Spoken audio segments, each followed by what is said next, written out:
নমস্কার, আমি মঞ্জু বন্দ্যোপাধ্যায় রায়। অনেক দিন বাদে আপনাদের সামনে কবিতা নিয়ে এলাম।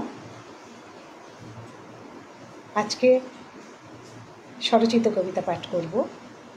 এবারে শারদীয়া সংখ্যায় প্রকাশিত কবিতা পাক্ষিক পত্রিকা কবিতাটি প্রকাশ হয়েছে, আমি সেটি পাঠ করে শোনাব।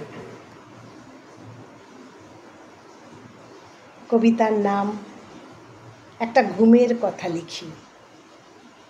আমি মৃত্যু নিয়ে ভাবিত নই, কারণ সবটাই লোককথা।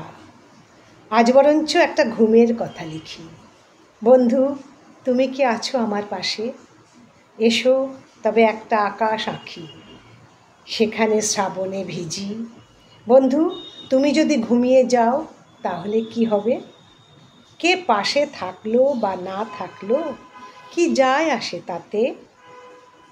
একটা ঘুমের কথা, সে তো স্বপ্ন কথা, হয়তো বা একটা অজানা অলিখিত মৃত্যু কথা।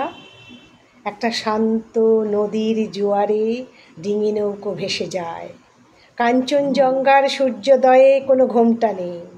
বুকের উপর দেবদারু পাতা, কেবল কথার পৃষ্ঠে কথা। শিয়রের জানলাটা খুলে রেখো, কাঁঠালি চাপার গন্ধে ঝুড়ো জ্যোৎস্না নিয়ে শুয়ে থাকলে ভেসে আসা আশাবরীর সুরে সত্যি হয়ে ওঠে ঘুম একটা আন্তর্জাতিক উৎসব। নমস্কার, সকলে ভালো থাকবেন, লাইক কমেন্ট করে পাশে থাকবেন। নমস্কার।